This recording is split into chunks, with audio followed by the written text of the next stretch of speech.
בכל הפגנה הייתה הסתערות עם גז מדמיע וכדורי גומי. לפעמים גם תותח מים. וזה יצר בעיה גדולה בשביל רחל אבנרי. א', רחל אבנרי הייתה פחדנית. היא טענה, היא לא רק שהיא לא התביישה בזה, להפך, היא התפארה בזה. היא חשבה שאדם חכם מוכרח להיות פחדן. מי שלא פחדן לא טיפש.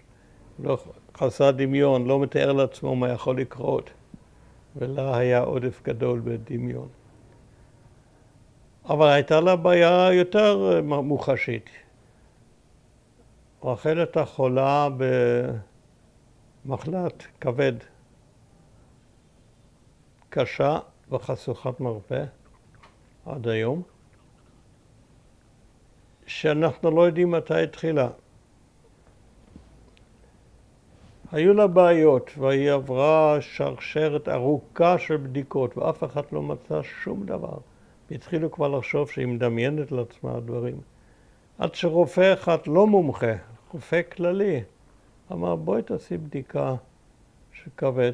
בדיקה הכי פשוטה, מיד גילתה שיש לה שחמת של כבד.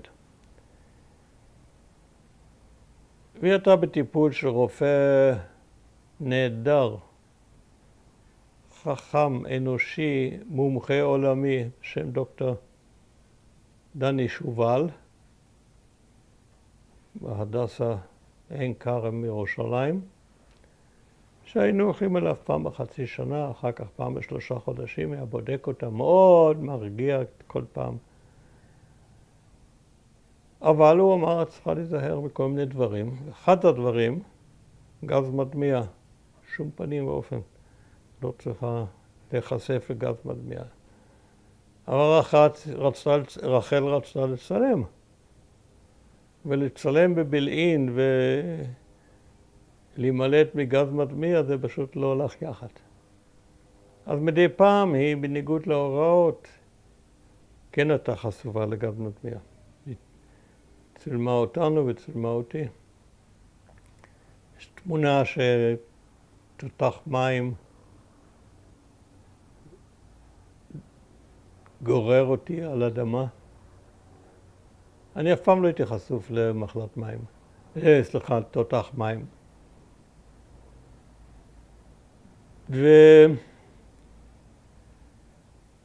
וראיתי, האנרכיסטים, שהם היו הגרעין הקשה של המפגינים היהודיים בבילעין, הם היו מאומנים.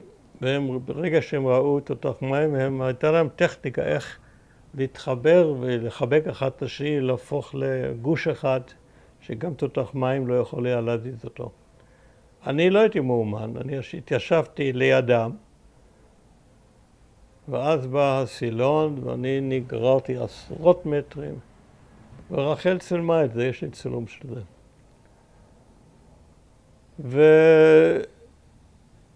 וכתוצאה מכך רחל הייתה, למרות שהיא השתדלה להישאר במרחק, לא פעם היא הייתה נחשפת לגז מדמיע.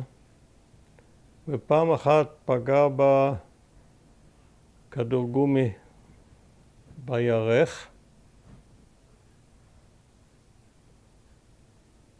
הסימן של זה נשאר 3, 4, 5 חודשים. זה מכה מאוד קשה, הכדור גומי. למרות שזה כמעט לא קטלני, זה קטלני אם זה פוגע פה.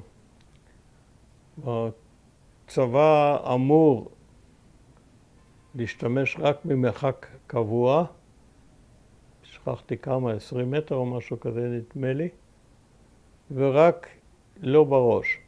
אבל החיילים, את יודעת, יש כאלה ויש כאלה.